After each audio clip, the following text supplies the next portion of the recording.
Hello my dear lovely students, मैं आनंद कुमार कर्ण अपने YouTube channel A Karans classes India number 1 में आप लोगों के बीच उपस्थित हूँ।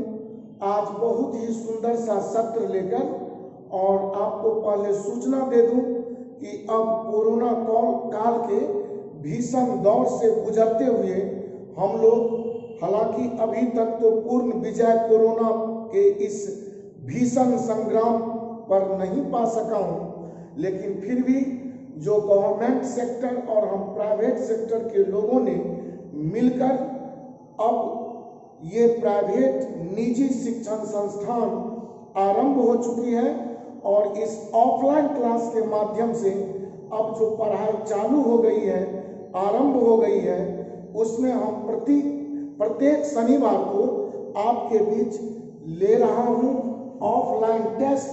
और इस ऑफलाइन टेस्ट का जो आंसर सॉल्यूशन है उसके लिए हम कृत संकल्पित हूँ कि मैथमेटिक्स और रीजनिंग के सेट से आए हुए जो भी प्रश्न है उसे हम सॉल्यूशन के रूप में आप सबों के बीच, जो हमारे ऑफलाइन स्टूडेंट्स पढ़ रहे हैं या ऐसे स्टूडेंट्स जो दूर दराज बैठे अपनी तैयारी कर रहे हैं, और डिफरेंट टाइप ऑफ क्वेश्चन से जो बैंक, रेलवे, एसएससी या अन्य प्रतियोगी परीक्षाएं जो भी हमारे देश में आयोजित हो रही है, उन सबों के लिए बहुत मजे में घर बैठे इन प्रश्नों के माध्यम से अपनी तैयारी को एक समग्र और उचित स्थान दे सकते हैं। इसी क्रम में आज मैं उपस्थित हूँ 7 मार्च 21 को जो टेस्ट हमने सैटरडे को आयोजन किया था, संडे को जो आयोजन किया था, उस संडे के टेस्ट 7/3/21 वाले को हम आज टेस्ट पेपर का ये मैथमेटिक्स सॉल्यूशन आपके बीच रख रहा हूँ। मुझे पूरा उम्मीद है और आप पर विश्वास है कि वीडियो अंत तक देखना नहीं भूलेंगे ताकि एक एक महत्वपूर्ण प्रश्नों से आप परिचित हो सके। तो मैं पहला प्रश्न जारी करूं जो मेरे असिस्टेंट चंदन जी लेकर बैठे हुए हैं, तो इससे पहले जानकारी दे दूं कि हमारे कोचिंग के director sir mister Raju ji हैं और आप किसी भी प्रकार का क्वेरी या कोचिंग से रिलेटेड जानकारी 9934849798 पर राजशेखर झा राजू जी सर से प्राप्त कर सकते हैं। तो आइए मैं चंदन जी के द्वारा पहला प्रश्न आपके स्क्रीन पर रख रहा हूं और चंदन जी प्रश्न पढ़ेंगे और मैं उसका सॉल्यूशन बताऊंगा। तो पहला जो प्रश्न है उसका आंसर ये आप देखें कि क्या क्या है जी। ए ऑप्शन 69 69 78 78 79 79 19 90 19 90 जी।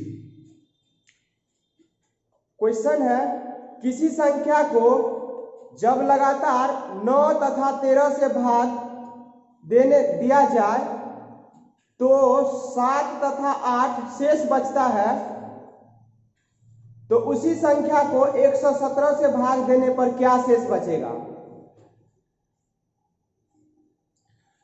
देखिए, प्रश्न बहुत ही सुंदर मजेदार नंबर सिस्टम से आया है और इसे हम धोखे से एलसीएम से संबंधित जो हम लघुत्तम समापवर्त चैप्टर पढ़े हैं उससे रिलेटेड क्वेश्चन समझ जाते हैं और यह एक भूल करते हैं। किसी संख्या को जब 9 और 13 से सक्सेसिवली या क्रमशः भाग दिया जाए तो बचने वाले शेष क्रमशः 7 एवं 8 आते हैं। तो वो संख्या पहले ज्ञात कर लेंगे और प्रश्न है कि उस संख्या को 117 से भाग दिया जाए तो शेष क्या बचेगा। तो यहाँ अगर 9 में 7 घटा दूं तो देख रहा हूं डिफरेंस 2 का है। 13 में 8 घटा दूं तो देख लिया डिफरेंस 5 का है। अर्थात डिफरेंस अगर सेम आता तब तो 9 और 13 का हम मजे से एलसीएम लगा लेता और एलसीएम जो निकालता उसमें कॉमन डिफरेंस जो दोनों का सेम आता वह एलसीएम में घटाकर हम संख्या प्राप्त कर लेते। लेकिन यहाँ कॉमन डिफरेंस सेम नहीं है, तो ऐसी संख्या प्राप्त करने के लिए भाग जिस से दिया जाए उसे क्रमानुसार लिख लें। बचने वाला शेष जो भी है उसे भी आप क्रमानुसार सामने में रख दें। और अब क्विक एंड फास्ट मेथड है कि ये सामने दाएं से क्रिया करें, बाएं पहुंच जाए। तो 13 में 8 को आप जोड़ लें, ये होगा 21 और इस 21 का आप 9 से गुना कर लें तो 21 का 9 से गुना हो जाएगा 189 और 189 में ये 7 को जोड़ लें तो ये आपका आ जाएगा 196।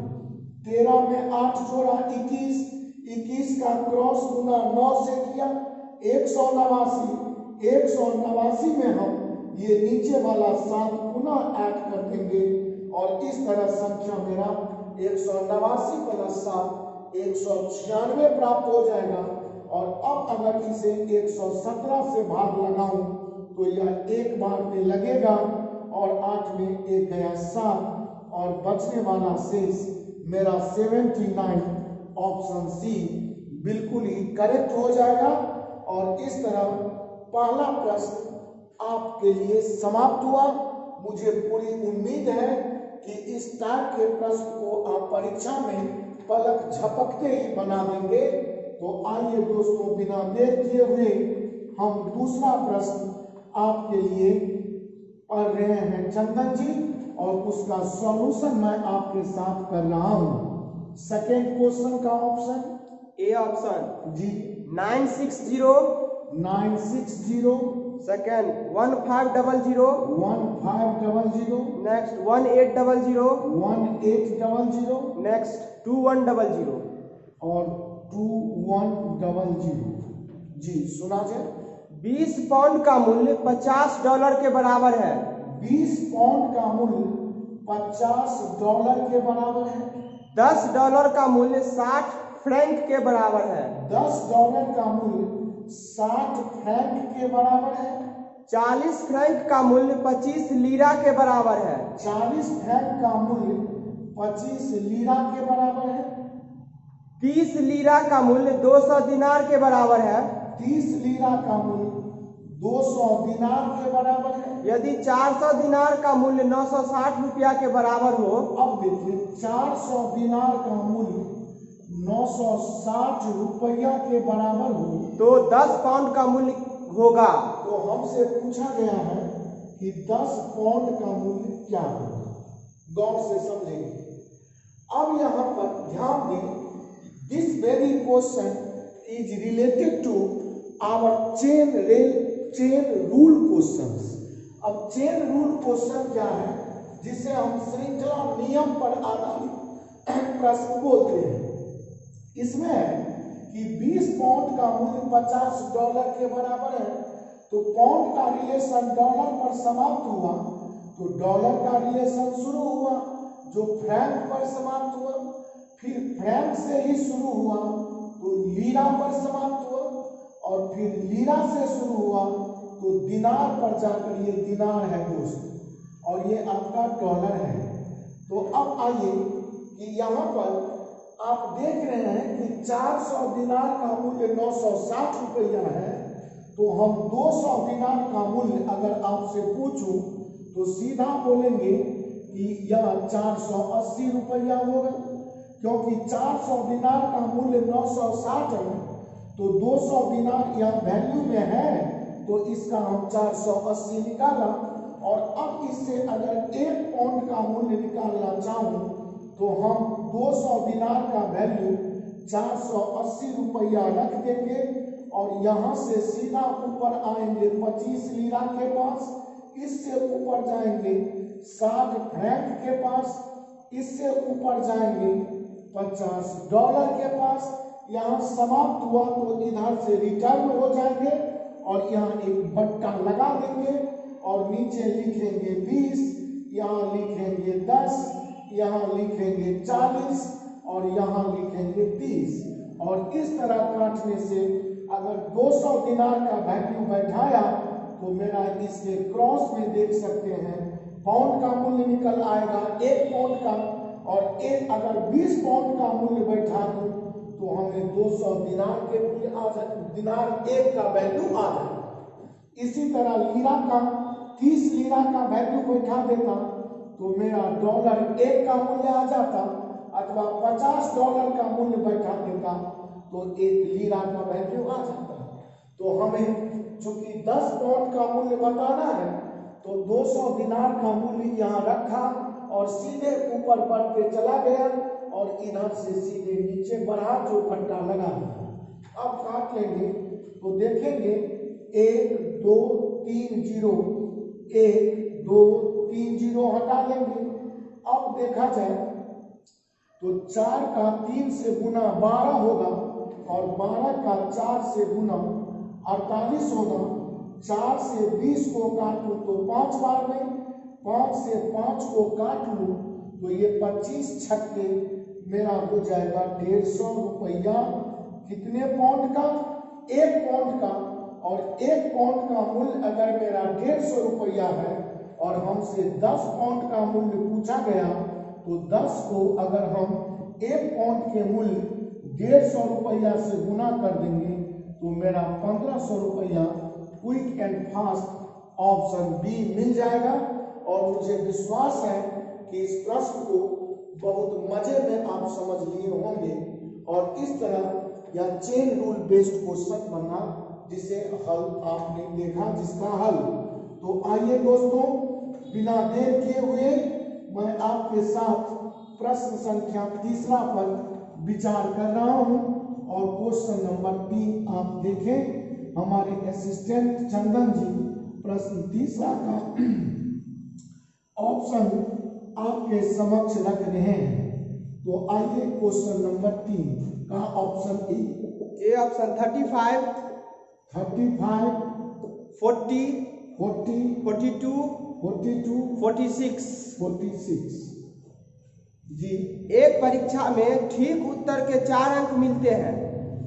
एक परीक्षा में अगर उत्तर ठीक कर दिए तो ठीक उत्तर का 4 अंक मिलता है तथा अशुद्ध उत्तर के 1 अंक काट लिया जाता है। और एक गलत करेंगे तो आपका 1 अंक काट लिया जाएगा। यदि एक परीक्षार्थी ने 75 प्रश्न हल किए हो, 75 क्वेश्चन का हल किया हो तथा उसने 125 अंक मिले हो और उसे 125 अंक ही मिले तो उसके कितने उत्तर सही हैं? तो आपको कितने उत्तर सही है बताना है। ऐसा प्रश्न जब भी आपसे पूछे तो एक प्रश्न सही बनाइएगा तो 4 नंबर देगा, अगर एक गलत कीजिएगा तो 1 नंबर काट लेगा। अर्थात एक गलती होने पर आपका 4 नंबर आने वाला गया और एक सही में से गया तो आपका लॉस हो जाएगा 5 मार्क्स का। 4 नंबर जो आता वो तो गया ही और 1 नंबर काटेगा वो आए हुए सही नंबर में से। तो एक प्रश्न कोई गलत कर दे तो उसे 4 नंबर आने वाला गया, 1 नंबर सही में से गया तो वस्तुतः क्षति या लॉस 5 नंबर या मार्क्स का होगा। अगर 75 क्वेश्चन किसी ने हल किया और 75 का 75 सही हो जाता तो एक प्रश्न पर 4 नंबर के दर से 75 गुने 4 उसे 300 मार्क्स आने चाहिए, लेकिन उसे आया 125। तो 300 में 125 घटा लेंगे तो कहेंगे वह 175 नंबर का लॉस कर गया। तो अपना सूत्र है कि लॉस है बराबर लॉस है।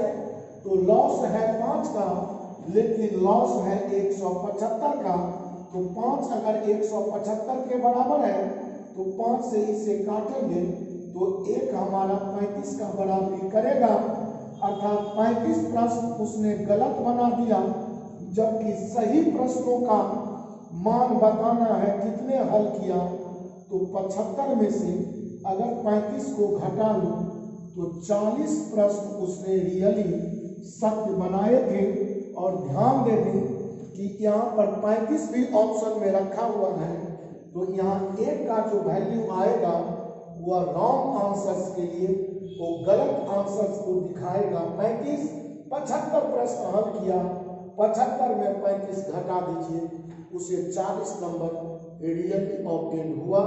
और इस 40 प्रश्न उसका बिल्कुल सही हुआ।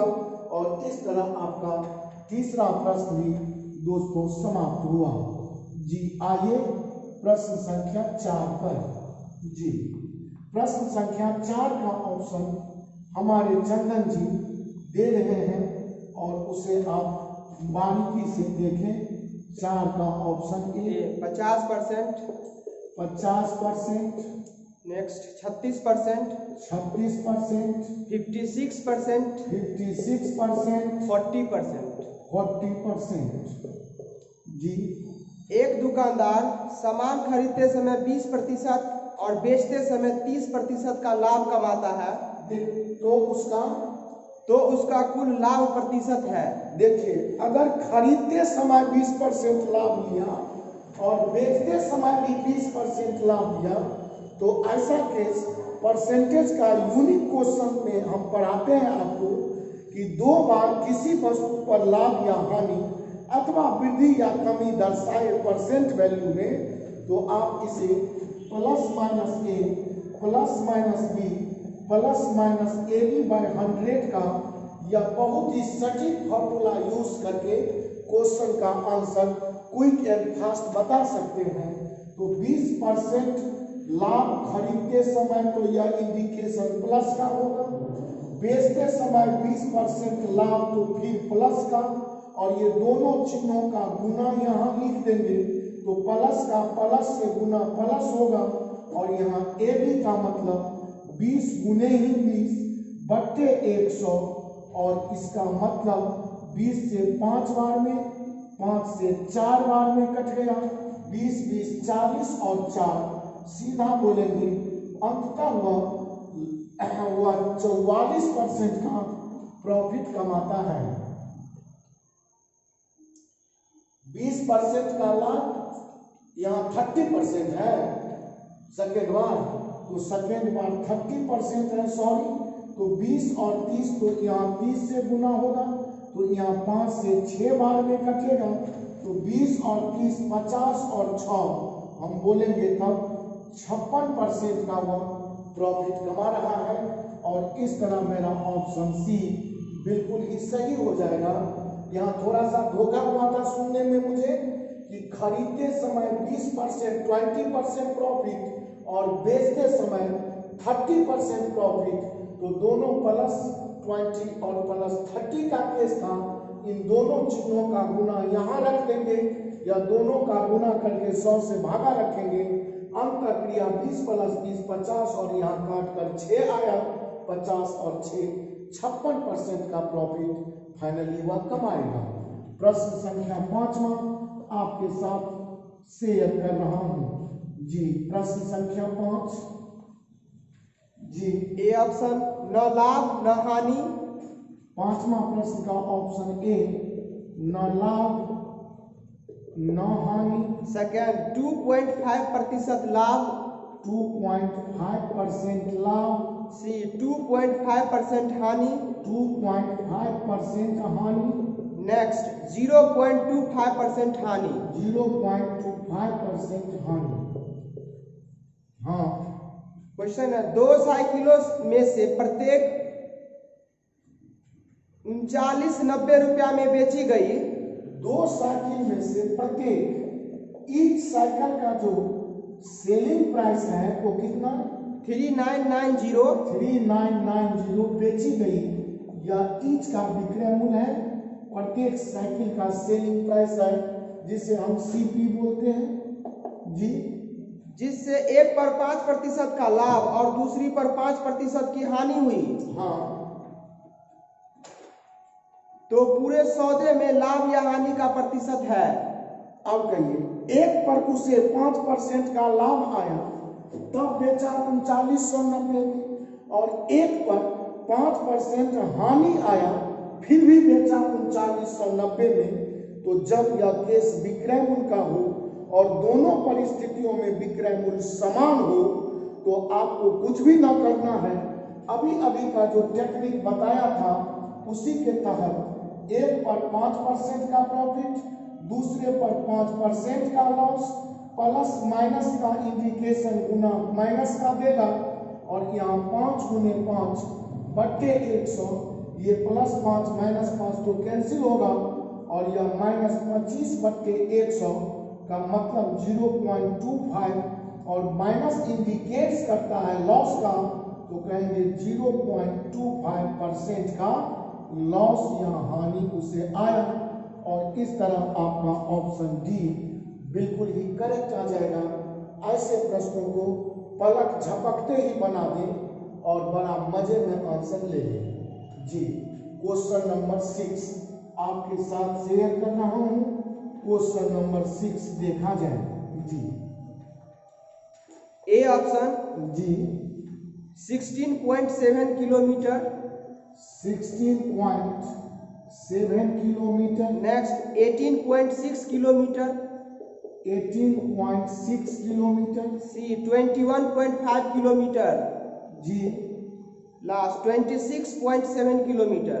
जी समझा जाए। ए 4 किलोमीटर प्रति घंटा की चाल से पैदल चलता है। हाँ, उसके 4 घंटे बाद बी साइकिल द्वारा 10 किलोमीटर प्रति घंटा की चाल से उसके पीछे चलता है। 4 घंटे बाद बी 10 किलोमीटर पर घंटा से साइकिल से उसके पीछे चलता है, तो प्रारंभिक स्थान से कितनी दूरी पर बी ए को पकड़ लेगा? तो प्रारंभिक स्थान से कितनी दूरी पर बी ए को पकड़ लेगा। ये तो तय है कि ए की चाल है 4 किलोमीटर पर घंटा, बी का चाल है 10 किलोमीटर पर घंटा, तो चाल जिसका अधिक होगा वो तो कभी न कभी कम चाल वाले को, भले ही वो पहले निकल गया है, पकड़ तो लेगा ही। इसमें 3 टाइप्स क्वेश्चंस आते हैं, जिसमें मुख्य 2 प्रश्न हैं कि कितने समय में पकड़ लेगा और कितने दूरी पर पकड़ लेगा। जब टाइम का उल्लेख कर दे कि 4 किलोमीटर पर घंटा से सुबह 8 बजे चला, तो पूछ सकता है कि कितने बजे पकड़ लेगा। इसे चोर सिपाही के क्वेश्चन रूप में हम अपने वीडियो टाइम एंड डिस्टेंस के प्लेलिस्ट में जाकर देखे बना दिया हूँ। और चोर सिपाही पर आधारित प्रश्न बनाने का तरीका है कि ऐसा प्रश्न है, ए पहले समझिए भागा 4 किलोमीटर पर घंटा से, 4 घंटे बाद में बी उसका पीछा शुरू किया, तो यह कहलाता है कि 4 घंटे के गैप में ए कितना दूर चला गया होगा। तो जो 1 घंटा में 4 किलोमीटर जाता है, वो 4 घंटा में 4 चौका 16 किलोमीटर जाएगा। और अब पकड़ने का जो टाइम होता है, वह टाइम बराबर होता है गैप बटे रेस। और अब देखेंगे कि गैप जो है मेरा वह 4 घंटे में 16 किलोमीटर का बना, और रेस का मतलब होता है दोनों के चारों में अंतर। तो रेस का मतलब 10 और 4 में डिफरेंस कर दे 6 का, तो यह पकड़ने का टाइम है। लेकिन पूछ रहा है कितनी दूरी पर पकड़ेगा, तो जब हमें डिस्टेंस बताना हो तो डिस्टेंस बराबर पता है मुझे कि स्पीड इनटू टाइम होता है। तो पकड़ेगा बी, तो बी का स्पीड लिखते 10 और टाइम लग रहा है 16 बटे 6 घंटा। 2 तिया 6, 2 अट्ठे 16, 10 अट्ठे 80, 80 बटा 3 का माने 26.7 किलोमीटर पर वह निश्चित ही ठीक ऑप्शन करेक्ट आ जाएगा, बी ए को पकड़ लेगा। कहने का मतलब ऐसा प्रश्न जब भी देखें तो जितने घंटे बाद पीछा किया गया उस घंटे को पहले व्यक्ति के चाल से गुना करते ही बीच का गैप निकल के आ जाएगा, और यह दूरी बराबर 4 गुने समय 4 चौका 16 किलोमीटर, और तब न बी पीछा शुरू करेगा। तो पकड़ने का टाइम लगेगा क्या, गैप बटे रेस। गैप का मतलब दूरी और रेस का माने चालों का अंतर। तो दूरी चला गया 16 किलोमीटर पर और रेस का माने चालों का अंतर, डिफरेंस इन स्पीड, तुरंत दोनों के चाल को घटा के भाग लगा देंगे। पकड़ने में कितना समय लगता पूछता तो दिस इज आवर आंसर, लेकिन यहाँ पूछ रहा है कितनी दूरी पर पकड़ेगा, तो डिस्टेंस निकालने के लिए इसी टाइम को स्पीड माने v के स्पीड से गुना करेंगे। 26.7 किलोमीटर मेरा करेक्ट ऑप्शन निकल आएगा। बहुत बहुत धन्यवाद। चल रहा हूं दोस्तों प्रश्न संख्या 7 पर, और हमारे चंदन जी तैयार हैं प्रश्न संख्या 7 लेकर, और आप मजे में देखते रहें, समझते रहें, पढ़ते रहें। आगे प्रश्न संख्या 7 सुनाया जाए। प्रश्न संख्या 7 A option 13, A option 13, next 25, 25, 28, 28, 18। जी। राजेश वर्मा को किसी संख्या का 8/24 ज्ञात करने को कहा गया जी, परंतु गलती से उसने उस संख्या का 8/4 ज्ञात कर लिया। जी, कर लिया। इस प्रकार यदि उसका उत्तर सही उत्तर से 30 अधिक हो, हाँ, तो वह संख्या क्या थी? तुरंत ऐसे प्रश्न में मान लेंगे कि संख्या 1 थी, और 1 का अगर 8/24 कोई निकाले तो यह 8/24 ही तो निकलेगा। और अब अगर वह धोखा से 1 का 8/4 निकाल ले तो उसका आंसर 8/4 आएगा। अब यह मूल उत्तर जो 8/24 था, इससे यह कितना ज्यादा है, तो ज्यादा के लिए आया हुआ और आने वाला जो होता उसका डिफरेंस ही तो ज्यादा है। तो इसका अगर लघुत्तम ले लूं तो लघुत्तम होगा 24, 4 छक्के 48 में 8 गया 40/24। तो कहेंगे कि आ गया 40/24 अधिक, लेकिन आ गया 30 अधिक, तो अधिक आ गया बराबर अधिक आ गया। और इससे अगर काट लूं तो 4 से 4 छक्के 24, तो वहां 1 बचा, और 6 से 3 का क्रॉस गुना और 1 निकल गया। यही तो हम संख्या 1 माना था, और 18 वह संख्या थी जिसे ज्ञात करने को कहा गया था। कहने का मतलब जो आया वह 8/4 है, जो आता हुआ 8/24, दोनों का डिफरेंस ही तो 30 ज्यादा आया होगा। तो ऐसे प्रश्न में ये दोनों भिन्न को घटा दें और उसके बराबरी में या डिफरेंस को रख दें। इससे जो यूनिट का मान आएगा वही इकाई तो मेरा संख्या होगा। और क्विक एंड फास्ट ऐसे प्रश्नों का हम आंसर 5 सेकंड में सॉल्यूशन के साथ दिया जा सकता है। तो आइए दोस्तों, बिना देर किए हुए मैं आपके साथ प्रश्न संख्या 8वां पर विचार कर रहा हूं। क्वेश्चन नंबर 8 आपके साथ है, और आप इसे मजे में देखें। A option ji, 15 degree Celsius, 8 का A 15 degree C, next 21 degree C, 21 degree C, next 20 degree C, 20 degree C, last 28 degree C. 28 degree C. हाँ, यदि बुध, बृहस्पति एवं शुक्रवार का औसत तापमान 22 डिग्री सेल्सियस है, अब देखिए बुध, बृहस्पति और शुक्र का औसत तापमान 22 है, तो 3 दिनों का औसत अगर 22 डिग्री है, तो तीनों दिनों का कुल लेने के लिए 3 गुने 22 बराबर 66 डिग्री सी बोलेंगे जी। तथा बृहस्पतिवार, शुक्रवार एवं शनिवार का औसत तापमान 26 डिग्री सेल्सियस था। बृहस्पतिवार, शुक्रवार और शनिवार का अगर औसत तापमान 26 डिग्री 26 सेल्सियस था, डिग्री सी था, तो इन 3 दिनों को 26 से गुना कर लेंगे तो यह 78 डिग्री सी होगा। और ये दोनों को अगर आपस में घटा लेंगे तो कहेंगे बुध में से बुध नहीं घटेगा, बृहस्पति से बृहस्पति घटेगा, शुक्र से शुक्र घटेगा, और नीचे देखिए 78 है, ऊपर 66, तो 78 में अगर 66 घटा दूं तो यह मेरा 12 डिग्री होगा।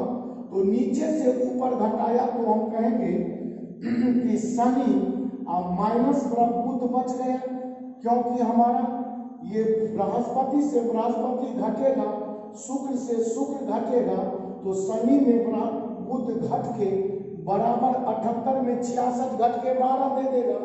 आगे सुनाया, यदि शनिवार का तापमान 32 डिग्री सेल्सियस हो, अब ये शनिवार का तापमान अगर 32 हो तो माइनस बुध हो बराबर 12 हो और बुध को उधर लेके चला जाऊं तो यह प्लस बन जाएगा और 32 इधर आकर 12 इधर आकर 32 में घट जाएगा और 32 में से 12 घटा दूं तो यह 20 डिग्री सी मेरा बुधवार का तापमान आ जाएगा और मेरा ऑप्शन सी बहुत ही मजे में आंसर आ जाएगा, सी करेक्ट।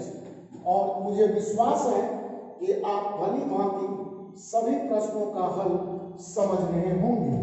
तो आइए बिना देर किए हुए मैं आपके साथ चल रहा हूं प्रश्न संख्या 9 पर और 9वां प्रश्न आपके साथ ऑप्शन ये रहा, सुनाया गया सबको। 10, 10, 17, 17, 25, 25, 24 और 24 जी।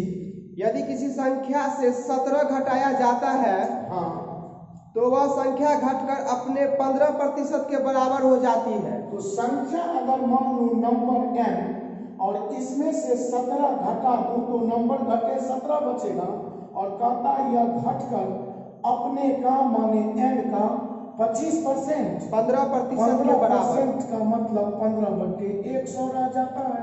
अब इसे 5 दिया 5 20 इधर गुना करेंगे तो 20n और माइनस 20 का 17 से 340 बराबर 3n। 20n में 3n इधर ले आएंगे तो कहेंगे 17n बचेगा और ये 340 उधर जाकर प्लस बन जाएगा और n का मतलब 340 को 17 से भाग हो जाएगा और इस तरह कट कर या 20 बार में इसे काट देगा तो हम बड़े मजे में वह नंबर फाइंड करके बता सकता है। तो उस संख्या का आधा क्या होगा? तो प्रश्न है कि यह नंबर जो 20 है उसका आधा क्या होगा, तो 20 का आधा 10 होगा और ऑप्शन ए बिल्कुल ही सही होगा। नंबर n माना उसमें 17 घटाना था घटा दिया, कहता है यह अपना 15% हो जाता है तो n का 15% बराबर हो गया। तुरंत हल किया, आंसर n प्राप्त किया 20। प्रश्न कहता है संख्या का आधा कितना होगा, तो 20 का आधा दोस्तों 10 ही होता है। ऑप्शन मेरा ए आ जाएगा। आइए बिना देर किए हुए मैं आपके साथ प्रश्न संख्या 10वां पर विचार कर रहा हूं। क्वेश्चन नंबर 10 आपके साथ शेयर कर रहे हैं हमारे चंदन जी। प्रश्न संख्या 10 देखा जाए, ऑप्शन ए 15:8, 15:8, 45:16, 45:16, 15:16, 15:16, 1:3। 1:3। एक शंकु के आधार की त्रिज्या तथा ऊंचाई क्रमशः 3 सेंटीमीटर तथा 5 सेंटीमीटर है। शंकु की त्रिज्या 3 सेंटीमीटर और ऊंचाई h इसका 5 सेंटीमीटर है, जबकि एक बेलन के आधार की त्रिज्या तथा उसका ऊंचाई क्रमशः 2 सेंटीमीटर तथा 4 सेंटीमीटर है। बेलन के लिए आधार की त्रिज्या 2 सेंटीमीटर और ऊंचाई इसका h मान लीजिए कैपिटल कितना 4 सेंटीमीटर 4 सेंटीमीटर है। शंकु के आयतन से बेलन का आयतन का अनुपात क्या होगा? तो अब करना है शंकु का आयतन, तो शंकु का आयतन 1/3 पाई r स्क्वायर h अनुपात बेलन का, तो बेलन का आयतन हमको पता है भैया कि ये पाई r स्क्वायर, तो यहाँ capital R square capital H माना वो लिख लिया। अब 1 पाई तो दोनों में कैंसिल ही हो जाएगा। अब 1/3 शंकु के लिए r का वैल्यू 3 है तो यह r स्क्वायर 3 × 3 h इसका 5 है तो 5 रेशियो में r स्क्वायर बेलन के लिए r 2 है तो यह 2 × 2 और इसका h 4 है तो 4 ले लेंगे। यह 3 से 3 कैंसिल होगा, 3 का 5 से गुना 15 और 2 दूनी 4 चौका 16, तो बड़ा मजे में मेरा आंसर 15:16 ऑप्शन सी बिल्कुल ही सही और सत्य आ जाएगा। मुझे पूरी उम्मीद, पूरा भरोसा, विश्वास, आस्था है आप पर कि आप बहुत मजे में प्रश्नों को समझ रहे होंगे। इस सेट में 30 प्रश्न हैं, जिसमें से 15 मुझे आज पढ़ाने हैं और 15 पुनः अगले दिन कल, और पुनः रीजनिंग के 30 प्रश्न हैं, जिसमें मुझे 15 एक सेट में और 15 दूसरे सेट में पढ़ाने हैं, ताकि आप अपनी पढ़ाई को एक ऊंची आयाम, बड़ा ढंग और मजे से एक क्लास समझकर कर सकें। चलिए, तो मैं प्रश्न 11 आपके साथ शेयर करवा रहा हूं और चंदन जी प्रश्न संख्या 11 लेकर आपके साथ उपस्थित हो रहे हैं। प्रश्न संख्या 11 आपके साथ शेयर कर रहा हूं, जिससे आप बहुत मजे में देखेंगे। जी, प्रश्न संख्या 11 A option 8 centimetre, 8 centimetre, 7.5 centimetre, 7.5 centimetre, 6 centimetre, 6 centimetre, 4 centimetre. 4 centimetre. यदि त्रिभुज ABC में कोण A, त्रिभुज ABC में कोण A समद्विभाजक, कोण A का समद्विभाजक AD है, तो A का जो समद्विभाजक है वह आपका AD है, अर्थात ये दोनों कोण आपस में बराबर हैं। जी, कोण A का समद्विभाजक AD है। जी, AB बराबर 8 सेंटीमीटर, आपका AB जो है वह 8 सेंटीमीटर है, AC बराबर 10 सेंटीमीटर और AC जो है यह आपका 10 सेंटीमीटर है, एवं BC बराबर 13.5 सेंटीमीटर। और ये BC जो आपका दोस्त है संपूर्ण, यह 13.5 cm है। तो BD का मान क्या होगा? तो आपसे सवाल कर रहा है कि बताइए कि BD का मान क्या है। तो अगर दो त्रिभुज में गौर करें कि ये दोनों कोण आपस में बराबर हैं ABD में और ADC में, तो इसे हम समकोणिक या समकोणिक आधार पर समरूप कहेंगे, या इक्विलैटरल ट्रायंगल हो गया। और इक्विलैटरल ट्रायंगल में हम समझते हैं कि कोणों का, समान कोणों के सामने के भुजा का अनुपात बराबर होगा।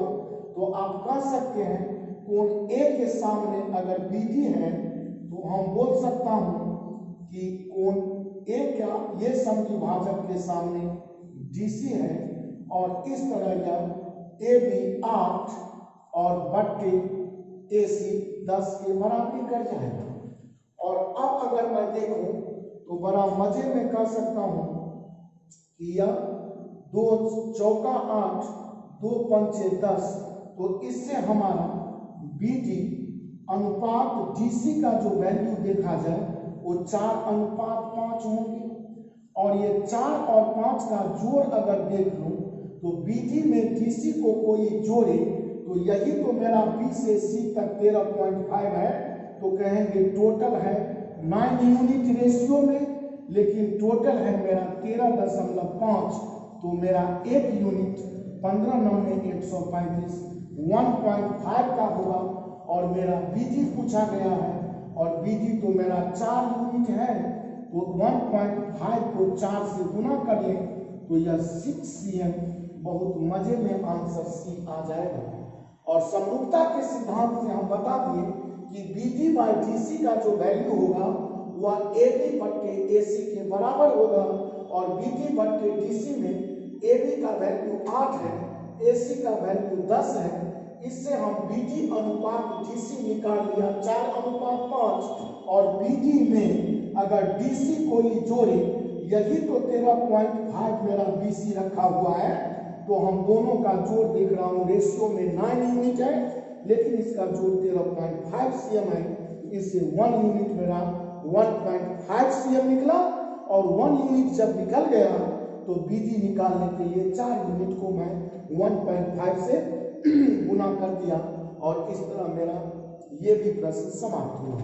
मैं प्रश्न चल रहा हूँ आपके साथ 12 नंबर पर, और आप मजे में देखें, समझें, पढ़ें। ग्रुप D अथवा बैंकिंग अथवा रेलवे NTPC या SSC, LDC, MTS, CGL किसी भी परीक्षा के लिए सभी प्रश्न अति महत्वपूर्ण हैं। 12 नंबर का क्वेश्चन आपके साथ। A option 1250, 1250, 1400, 1400, 1100, 1100 1200। और डी ऑप्शन आपका 1200।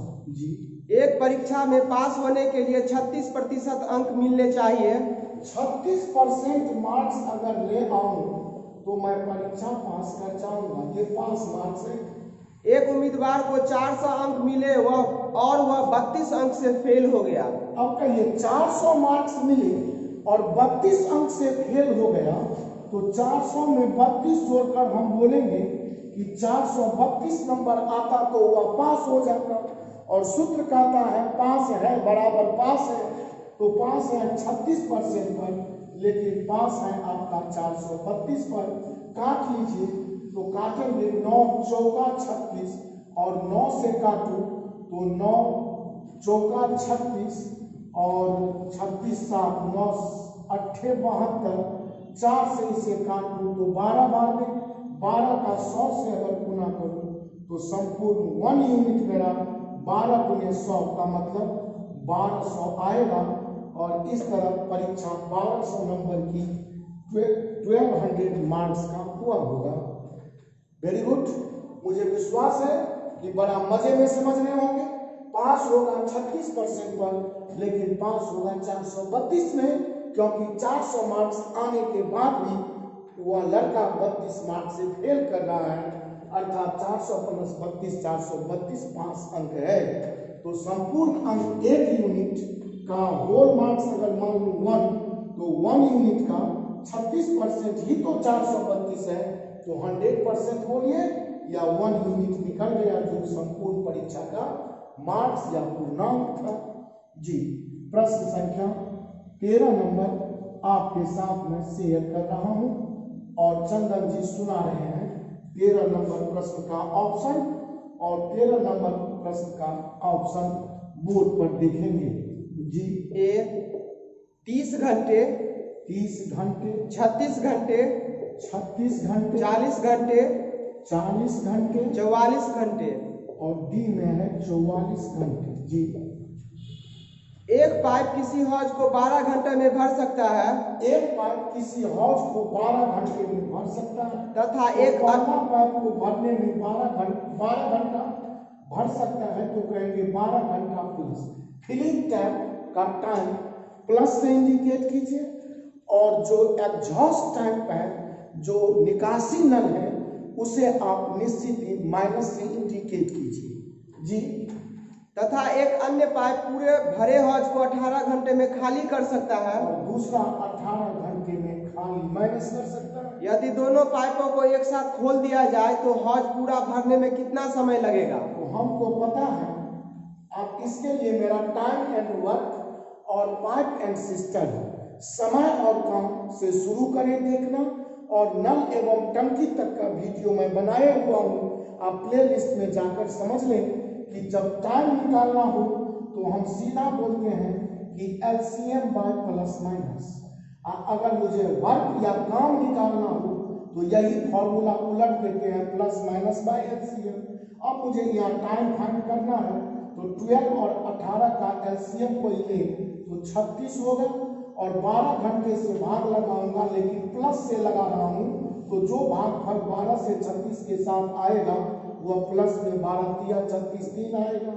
18 घंटे माइनस से लगा रहा हूँ, 18 दूनी 36 -2 आएगा, +3 और -2 का मतलब +1, अर्थात 36 घंटा प्लस इंडिकेट करता है कि दोनों नल एक साथ खोल दूं तो टंकी को भरने में लगने वाला टाइम मेरा 36 घंटा होगा, और ऑप्शन बी बिल्कुल करेक्ट होगा। जी, क्वेश्चन नंबर 14 पर विचार कर रहा हूं। क्वेश्चन नंबर 54 देखा जाए। जी, ए ऑप्शन 200 मीटर, 14 का A option 200 metre, next 220 metre, 220 metre, next 180 metre, 180 metre, 250 metre. 250 metre. एक रेलगाड़ी 45 किलोमीटर प्रति घंटा की चाल से चल रही है 45 किलोमीटर पर घंटा की चाल से रेलगाड़ी चल रही है तथा एक आदमी 5 किलोमीटर प्रति घंटा की चाल से विपरीत दिशा में पैदल चल रहा है और विपरीत दिशा में कोई आदमी 5 किलोमीटर पर घंटा से आ रहा है। यदि रेलगाड़ी आदमी को 18 सेकंड में पार कर जाती है 18 सेकंड में रेलगाड़ी आदमी को पार कर जाए तो रेलगाड़ी की लंबाई होगी। तो रेलगाड़ी की लंबाई आपको फाइंड करना है। ऐसे प्रश्न के लिए आपको कुछ नहीं करना है, आप सूत्र लिखेंगे +-4 बराबर दूरी प्लस बट्टे समय। और अब देखें विपरीत दिशा में रेलगाड़ी और व्यक्ति आ रहा है तो दोनों चाप को जोड़ लेंगे तो कहेंगे 90 किलोमीटर पर घंटा। पार करने का समय है आपका 18 सेकेंड। अगर व्यक्ति के बदले कोई रेलगाड़ी होता या पुल होता 45 किलोमीटर पर घंटा और 5 किलोमीटर पर घंटा का जोड़ 50 किलोमीटर पर घंटा होगा, क्योंकि विपरीत आए तो झुक जाएगा। अगर अब हम देखें रेलगाड़ी व्यक्ति को पार करे या किसी वृक्ष को पार करे या कोई सिग्नल पोल पार करे या कोई भी खंभे को पार करे या इसका मतलब किसी पॉइंट को पार करे तो रेलगाड़ी की अपनी दूरी सिर्फ काम में आएगी। जब रेलगाड़ी किसी अन्य रेलगाड़ी को, किसी ब्रिज को, किसी टनल या सुरंग को या किसी पुल को या किसी प्लेटफॉर्म को या किसी लंबाई युक्त वस्तु को पार करे तो दोनों दूरियों को आप जोड़ लेंगे, इसीलिए दूरी पर प्लस है। तो रेलगाड़ी व्यक्ति को पार करना है तो अपना लेंथ लेंगे। अब ये 18 सेकेंड है, लेंथ मीटर में रखा है तो 50 किलोमीटर पर घंटा को हम मीटर पर सेकेंड बनाने के लिए 5/18 से गुना करेंगे, नीचे से 18 काट लेंगे तो L का मान 50 × 5 250 मीटर आ जाएगा, अर्थात रेलगाड़ी 250 मीटर लंबी। ऑप्शन डी बिल्कुल ही सही होगा। विशेष जानकारी के लिए हमने टाइम एंड डिस्टेंस और रेलगाड़ी पर आधारित प्रश्न का वीडियो अलग से बनाया है। आप प्ले लिस्ट में जाकर पूरी व्याख्या चैप्टर में with different type of questions solution के साथ देख सकते हैं जी। और आज का अंतिम प्रश्न आपके साथ हमारे विकास जी और चंदन जी के माध्यम से यह वीडियो बनाया जा रहा है। तो चंदन बाबू आज क्वेश्चन पढ़ रहे हैं, तो चंदन जी के द्वारा आज का अंतिम प्रश्न इस सेशन का प्रस्तुत है। 15 नंबर ऑप्शन ए 6%, 6%, 8%, 8%, 9%, 9%, 10%। 10% जी। चक्रवृद्धि ब्याज की किसी दर से कोई धनराशि 2 वर्ष में 2420 रुपया हो जाती है। अब देखिए 2 वर्ष में धनराशि 2420 हो जाएगी तो इसका मतलब यहाँ अमाउंट का केस है। कहेंगे कि 2 वर्ष में राशि 2420 हो गया तो 2 वर्ष का अमाउंट हमारा 2420 मिश्र धन है और तथा 3 वर्ष में 2662 रुपया होती है और 3 वर्ष में 2662 रुपया होती है। जबकि ब्याज वार्षिक रूप में संयोजित होता है तो ब्याज का दर प्रतिशत बताना है। आप देखेंगे कि यहाँ पर हमेशा 1 वर्ष का ही गैप रहेगा, अन्यथा प्रश्न ही हल नहीं होगा क्योंकि केस कंपाउंड इंटरेस्ट का है। तो कहेंगे 1 वर्ष में जो गैप है या देख सकते हैं आप कि 242 रुपया का वृद्धि हो रहा है और ये 242 रुपया का वृद्धि चक्रवृद्धि ब्याज के लिए, तो हम कहेंगे पिछले वर्ष 2 वर्षों तक का जो मिश्र धन जमा हो गया यह 2420 पर ही है, लेकिन 1 वर्ष का साधारण ब्याज और चक्रवृद्धि ब्याज तो सदैव समान होता है। तो कहेंगे 2420 रुपया मूलधन के लिए 242 रुपया का ब्याज किस रेट परसेंट से 1 वर्ष का आया होगा। तो ब्याज है बराबर ब्याज है और ब्याज बराबर मूलधन का 80%। अब यहाँ देखें तो 242 से 10 बार में काटेंगे और इस 10 से 10 बार में 100 काटेंगे तो मेरा R 10% बड़ा मजे में निकल आएगा और मेरा ऑप्शन डी बिल्कुल ही सही और सत्य हो जाएगा। दोस्तों आज का सेशन समाप्त करने से पहले मैं आपको जानकारी देना चाहूँगा कि हमारे ऑफलाइन टेस्ट के जो भी क्वेश्चंस पर संडे आते रहेंगे उसका सॉल्यूशन लगातार मैं 4 दिनों में आपके बीच रखने का प्रयास करूंगा और साथ ही डिफरेंट मोड ऑफ क्वेश्चन से अवगत आपको करवाता रहूंगा। आप मेरा वीडियो के नए अगर YouTube में दर्शक हो तो आपसे गुजारिश है कि आप निश्चित ही मेरे चैनल को सब्सक्राइब कर लें ताकि जो भी वीडियो मैं अपलोड करूं उसका नोटिफिकेशन सीधा आप तक जा सके। तो आज हम आपसे इजाजत चाहेंगे अपने पूरे टीम के साथ। बहुत बहुत धन्यवाद। Thank you so much. Tata bye bye my dear lovely students.